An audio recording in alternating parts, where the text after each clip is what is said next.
president extend that August 31st deadline.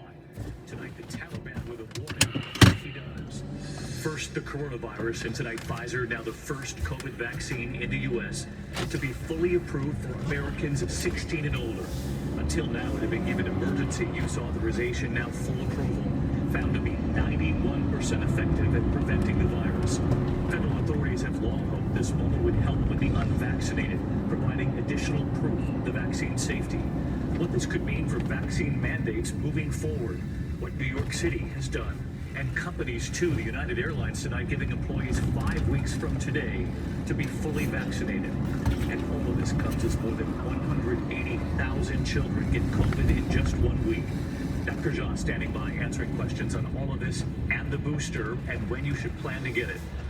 Also tonight, the mass evacuations and the race against time in Afghanistan. Will President Biden extend that deadline? What the White House said just today. The Taliban now saying that date is a red line. And the Pentagon tonight on the U.S. military going into Kabul to help Americans and Afghans get out. Ian Pannell reporting from Kabul, and Martha Raddatz live in Washington tonight with what she's now learned. The horrific and deadly weather here at home, the flooding tragedy in Tennessee. Many families say it came out of nowhere. At least 21 people now killed, including 7-month-old twins swept away from their father. Country legend Loretta Lynn heartbroken tonight following the death of her longtime ranch foreman. Homes, cars, roads washed away, several still missing. A record-setting 17 inches of rain in less than 24 hours. And New England with heavy rain and storm surge. And WCBB cameras capturing the heavy rain and flooding from New Jersey, New York, Rhode Island, up through Massachusetts, and the heat wave likely next. New York Governor Andrew Cuomo's final hours in office, his farewell message, and what he says in that message about the AG report that led to his resignation. News on that deadly highway shooting, a father was shot while driving. His young sons, 6 and 8, taking control of the wheel, pulling off the highway, finding a woman to call 911. And tonight here, we remember Pioneer.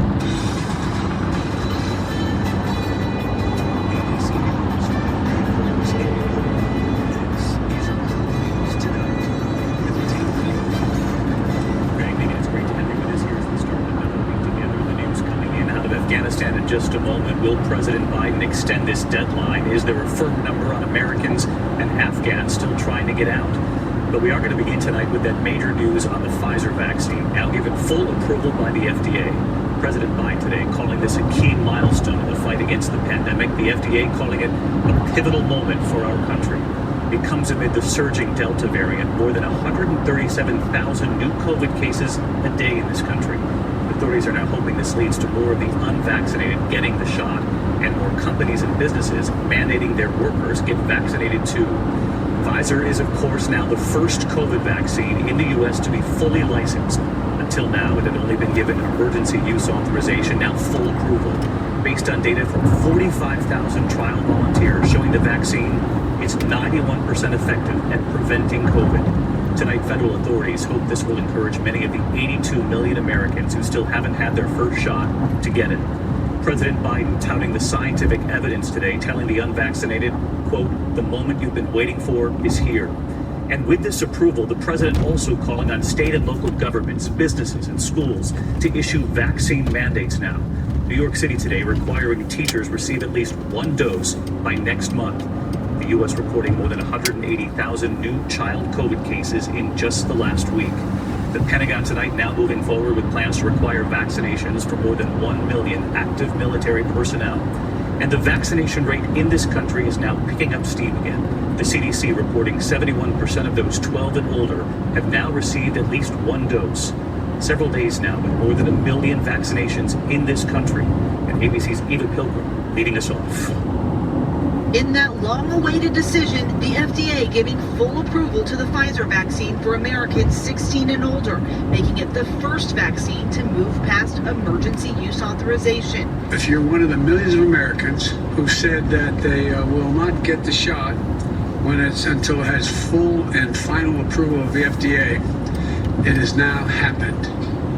The moment you've been waiting for is here. The president calling the FDA's review process the gold standard. The Pfizer vaccine found to be 91% effective in preventing COVID-19. In just 8 months, Americans have received 200 million Pfizer doses, with 1 billion more given around the world. The vaccine is now among the most studied in history. Full approval for the Pfizer vaccine now paving the way for more vaccine mandates from schools, governments, and corporations. And with the surging Delta variant, the president is pushing companies to act.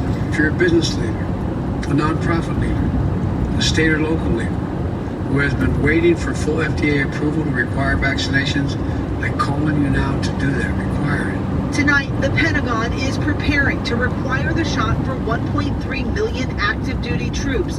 New York City mandating the vaccine for all school employees without the option for weekly testing. And at United Airlines, workers will have 5 weeks from today to show proof of vaccination. The question is whether full approval will trigger a wave of desperately needed vaccinations. About 85 million Americans are eligible but have not gotten the shot. A recent poll found 3 out of 10 unvaccinated people said they would be more likely to get a shot that had full approval. I'm just like a lot of other people. They scared. I was waiting on the FDA approval. Still, more Americans are dying of COVID, now an average of 738 every day. Florida just saw its deadliest week. A lot of them actually that are coming here, and before we intubate them, almost their last words are begging us for a vaccine. But unfortunately, by that time, it's already too late. In Palm Beach, doctors gathering in solidarity before dawn to beg members of the community to get the shot. The science is there. We must stop denying the data. So please get vaccinated. And tonight, the number of children infected with COVID is skyrocketing. More than 180,000 cases last week, nearly 5 times more than just a month ago. 14-year-old Preston Timmons has autism and was hospitalized in Arizona for days with COVID. It's terrifying. He doesn't like, them poking him and prodding him, and he has to have oxygen because he can't breathe well on his own. It's hard. Preston is finally home recovering. His mom now plans to get him vaccinated as soon as he's better. And Eva Pilgrim with us tonight. And Eva, we should also point out that with this full approval of the Pfizer vaccine, the FDA is still warning that the vaccine should not be used in younger children under 12, but that they're still working on this. That's right, David. The FDA making it very clear that the vaccine should not be given off-label to children under 12. The commissioner saying they are not just small adults. The FDA is still studying the safety data and the proper dose before making that recommendation for those younger children. That decision could come this fall. David. Eva Pilgrim leading us off. Eva, our thanks to you. And so with the FDA giving Pfizer vaccine the full approval, the bigger picture here tonight, will this change minds? Will this change what companies now do moving forward? And of course, the booster shot, that third shot now on the horizon. So let's get right to Dr. Ashish Jha, Dean of the Brown University School of Public Health. And Dr. Jha, always great to have you. First off, I'm curious your thoughts. How big of a game changer is today's full approval? Will it change minds, as I said, or will it have an even larger impact on companies and what they'll now mandate with their workers? Yeah, so first of all, David, thanks for having me back. I think this is really big news. I think this is great. And I think the big impact will be on companies, on schools, on universities, hospitals who have been waiting. I think with full approval now, I think they will move forward with mandates. I expect a wave of mandates coming. I do think for some individuals it'll make a difference as well, but I think the big impact will be from mandates that are coming down the pipe. In the meantime, we can't forget the fully vaccinated Americans already, and this third shot, this booster, set for mid-September pending FDA approval. We've heard a lot about this 8-month mark, that you should plan to get the booster about 8 months after you were fully vaccinated. People are going to be doing the math in their heads tonight. Why that time frame, and does it make sense to you? Yeah, it does. What we're seeing from Israel, and that's really the place that has the best data, is some waning of immunity in high-risk people. So what I am saying is, telling people is, if you're immunocompromised, if you're elderly, if you have multiple chronic conditions, after 8 months, it probably does make sense to get a booster, to get that extra level of protection. I haven't seen data yet that most normal people with normal, healthy immune systems need it. I think we'll have more data on that, but for the high-risk people, it does make sense. And as soon as we get that data, Dr. Jha will have it right back. Thank you. In the meantime, tonight we turn now to Afghanistan and to news on the mass evacuations, the race against time there. Will President Biden extend that August 31st deadline? What the White House said just today here in a moment. The Taliban now saying that date is a red line. The U.S. and allies making progress, airlifting roughly 16,000 people out of Kabul in just the last 24 hours. A bed image, planes taking off using flares to protect against any possible terror threat from the ground. And the Pentagon tonight acknowledging the second group of Americans in Kabul was airlifted to the airport and that rescue operations are taking place as needed to bring more people inside the perimeter at the airport. Our senior foreign correspondent Ian Powell reporting from Kabul again tonight. Tonight, violence and chaos around the airport in Kabul, but the pace of evacuations stepping up. US and coalition planes flying more than 16,000 people out of Afghanistan in just the past 24 hours, a new record. But so many more remain. The US was planning to pull out on August 31st, 1 week from tomorrow.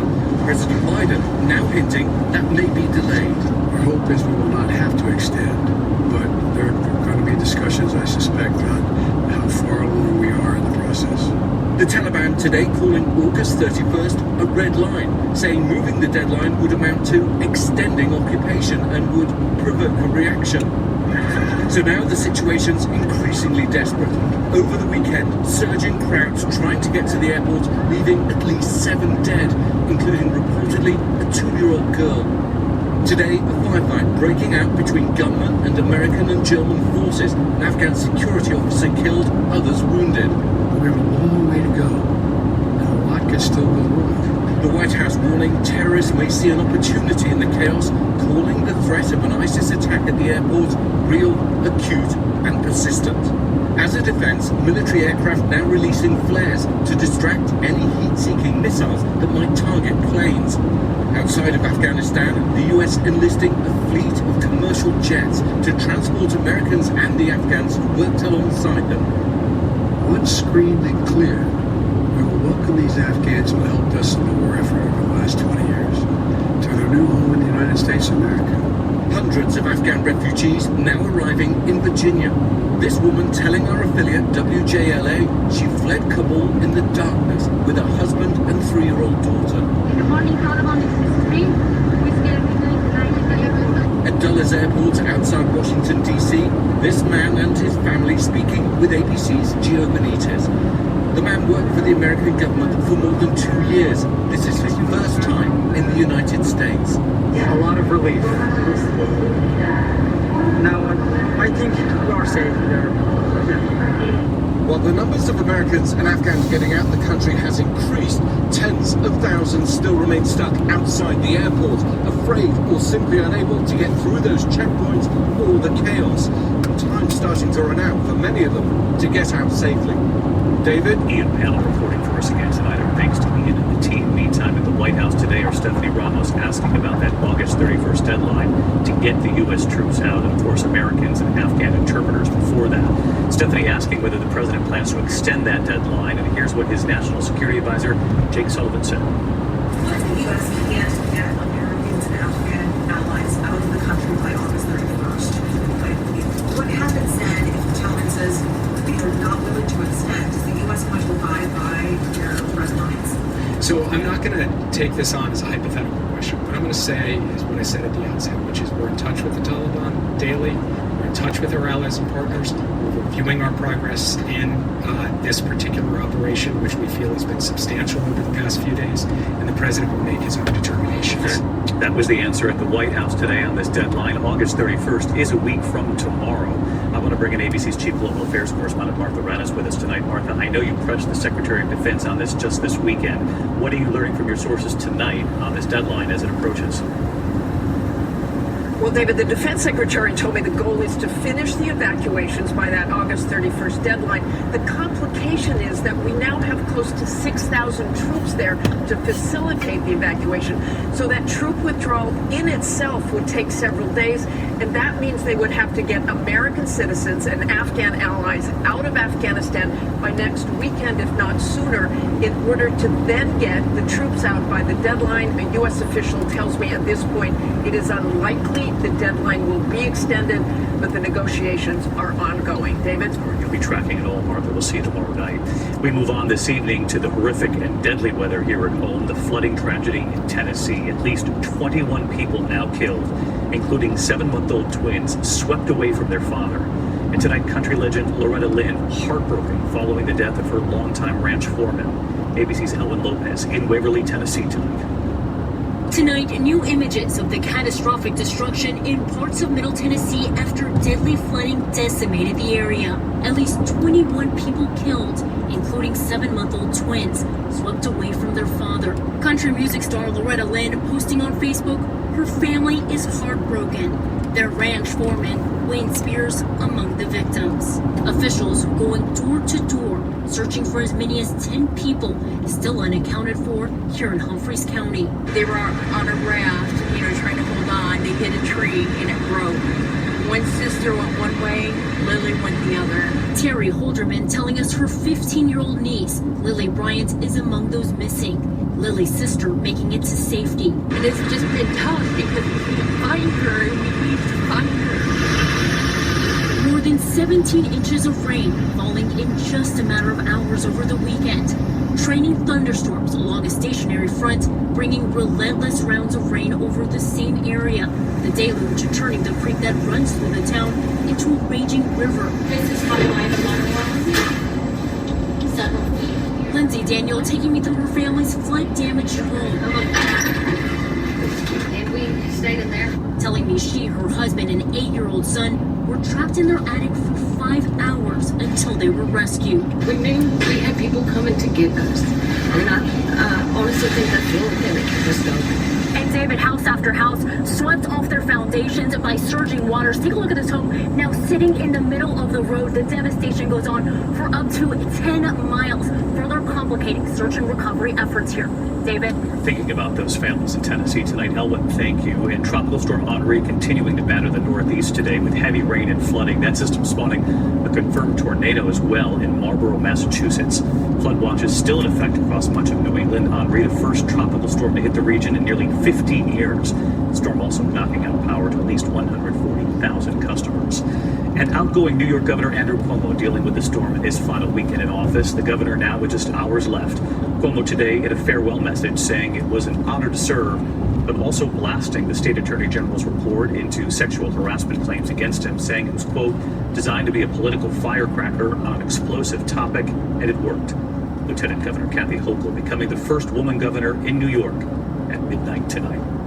When we come back this evening, news on Jesse Jackson and his wife, both hospitalized after testing positive for COVID. Do you have a motorcycle, ATV, or even a truck that's sitting in your garage that you've been waiting to sell? With RumbleOn.com, you can easily turn your unused vehicle into cash in minutes. RumbleOn.com will give you a cash offer for your vehicle and pick it up for free anytime, anywhere. Harley, Polaris, Can-Am, Yamaha, and even if you're just looking to trade in, RumbleOn will pay cash no matter what the make or model. Visit RumbleOn.com today and enter promo code PODCASTS to get a $300 increase on your cash offer. Fast bikes, faster cash.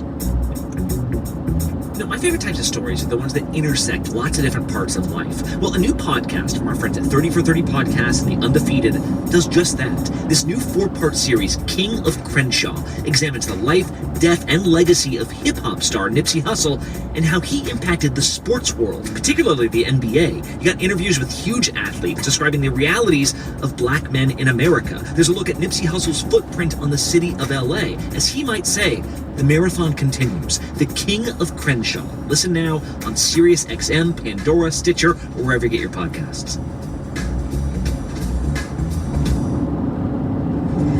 Please raise your right hand. She was the darling of Silicon Valley. Magazine cover after magazine cover. But now, accused of massive fraud, she faces decades in prison if convicted and continues used to maintain her innocence. This is not fake it till you bake it. This was a product that didn't work. I'm Rebecca Jarvis, and for more than 5 years, my team and I have been following the case of Elizabeth Holmes, and we're here to guide you through every development of her trial, from the new evidence presented in court to how the jury might react to her new life.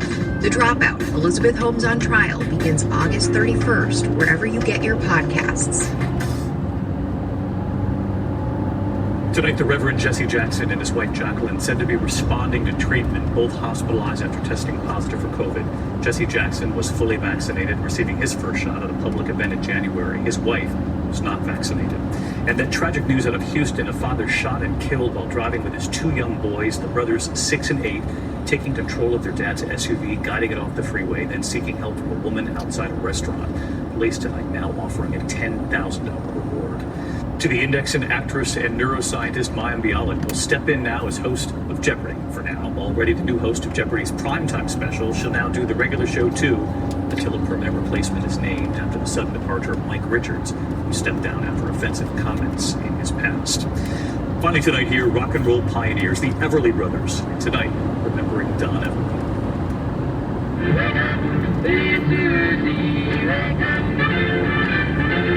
He was the older Everly brother, Don Everly, topping the charts with his brother Phil. The Everly Brothers, the most successful rock and roll act out of Nashville in the 1950s. From Brownie, Kentucky, their parents performed country music, and Don and Phil Everly were just 18 and 20 with their hit Bye Bye Love, 1957.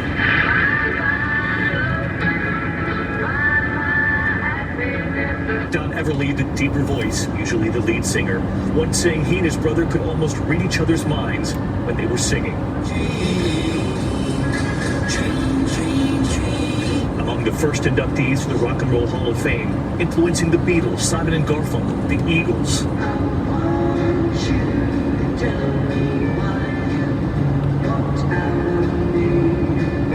Don passed away 7 years after his brother Phil. His family saying Don lived by what he felt in his heart, sharing the music that made him an Everly brother. We love their music. Certainly. We'll see you tomorrow. My name is Nipsey Hussle. I'm from LA. From 30 for 30 Podcast and The Undefeated, this is the King of Crenshaw. I would be lying to say I wasn't inspired and influenced by Nip. It was a celebration of blackness. We're not just here to entertain. It's about the impact that you're putting on that community. And when he earned enough to leave, he stayed. The story of basketball, hip-hop, and rapper Nipsey Hussle.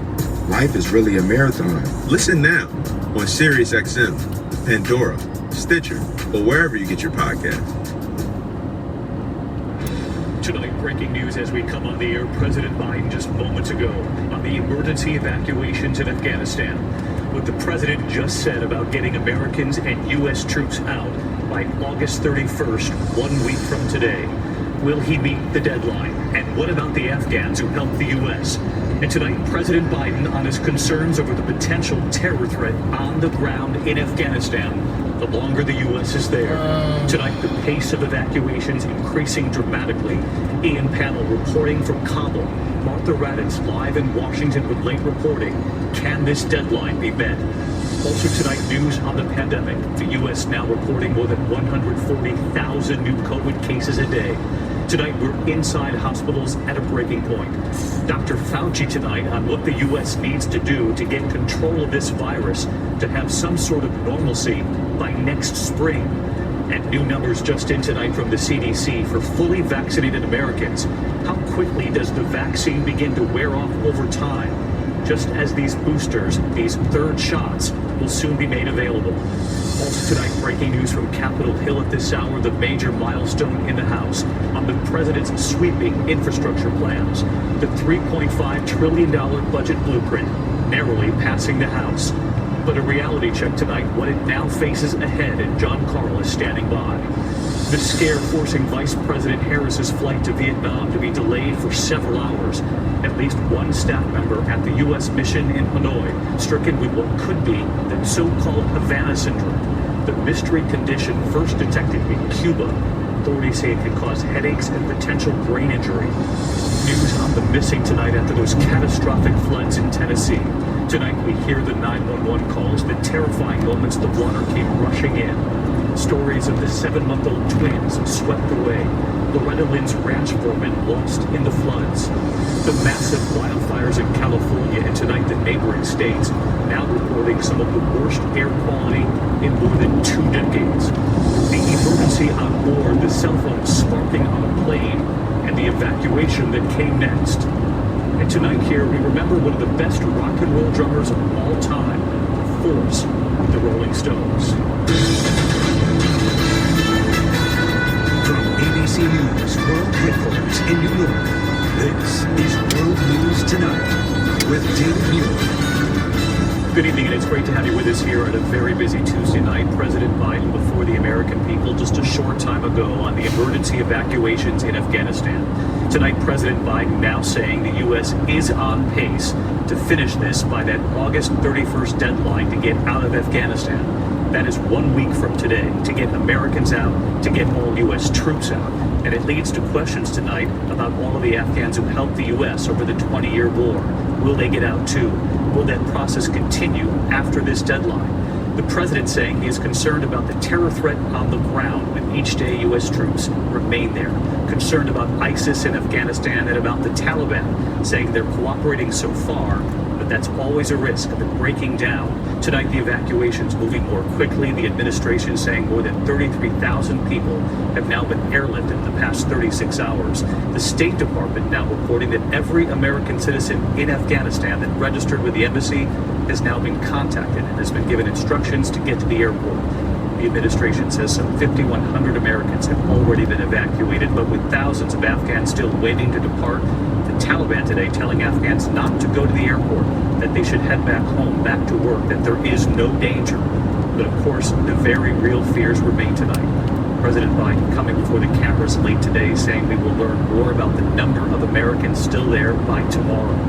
Inside Afghanistan tonight, our team making their way to the airport overnight in a tense caravan, past heavily armed Taliban fighters, making it inside airport walls where they will report for us tonight.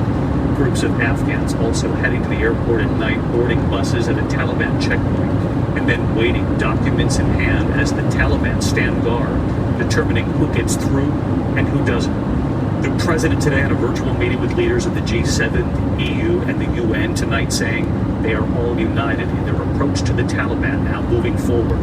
And we have learned that CIA Director William Burns traveled to Kabul for a secret meeting with Taliban leader Abdul Ghani Bardar. Tonight, with 1 week to go before this August 31st deadline, the situation there on the ground. And we begin here with ABC senior foreign correspondent Ian Pannell leading us off from the Kabul airport. With thousands of desperate Afghans trapped in Kabul outside the airport, President Biden so far refusing to extend the August 31st deadline for U.S. forces to leave Afghanistan. We are currently on a pace to finish by August the 31st. The sooner we can finish, the better. Each day of operations brings added risk to our troops. The president making the decision today to ensure the U.S. military could complete the drawdown safely with just 1 week to go before the deadline, citing a, quote, very high risk of an attack. The longer we stay, starting with the acute and growing risk of an attack by a terrorist group known as ISIS-K, an ISIS affiliate in Afghanistan. Biden telling the American people meeting the deadline depends on continued Taliban cooperation. It's a tenuous situation. We've already had some gunfighting break out. We run a serious risk of it breaking down as time goes on. Biden speaking to G7 leaders today who urged the president to extend the deadline. And tonight we're learning about an extraordinary secret meeting between CIA Director William Burns and de facto Taliban leader Mullah Baradar in Kabul on Monday. It's the highest level face-to-face talks between the administration and the Taliban since the militants seized control, but it's unclear how productive the talks were. At a press conference today, the Taliban announcing it's now blocking Afghans trying to leave the country from the airport, telling them to go home, and claiming they want to protect people from terrorist threats at the airfield. The Taliban also rejecting any plans to extend the US troop withdrawal. The announcement making the race to evacuate Americans and Afghan allies all the more urgent. more than 75,000 people evacuated from the country in the past 10 days, including more than 5,100 Americans. On average, one flight is leaving every 45 minutes. US military helicopters conducting a second mission outside the airport, reportedly rescuing 16 Americans Monday, just days after crews airlifted 169 Americans from a hotel outside the airfield last week. The escape from Kabul is perilous. Threats lie around each corner. Afghans trapped behind Taliban checkpoints wait in limbo, desperate but unable to get out. We're waiting to get through, but they're not letting us at the moment. Under the cover of darkness, families move quietly with what remains of their lives stuffed into small bags as they board buses bound for the airport. The threat from Taliban checkpoints is everywhere. This is everyone's greatest fear in Kabul, being stopped and questioned by the militants. Whole families sleep on the side of the road. That was nice. And at the airport gate, less than 50 yards separates the last Taliban checkpoint and US forces. For some here, it's a few small steps that could mean the difference between life and death. Tens of thousands have now fled, but many still unable to get through. I pressed General Sullivan, who's in charge of civilian evacuations on the base, whether all Afghans who helped the US mission will be evacuated from the country. How confident are you that all American citizens who want to leave, all Afghans who risk their lives to help us in this mission, will get out in the next 7 days? And so what I can guarantee is we will get as many out as we possibly can with the time we have available. Which implies some will be left behind. I won't speculate on that. All I can say is we will get as many out as we possibly can. And so let's bring in Ian Powell, reporting from the airport in Kabul for us again tonight. And Ian, I want to get back to what the president said just before we came on the air tonight.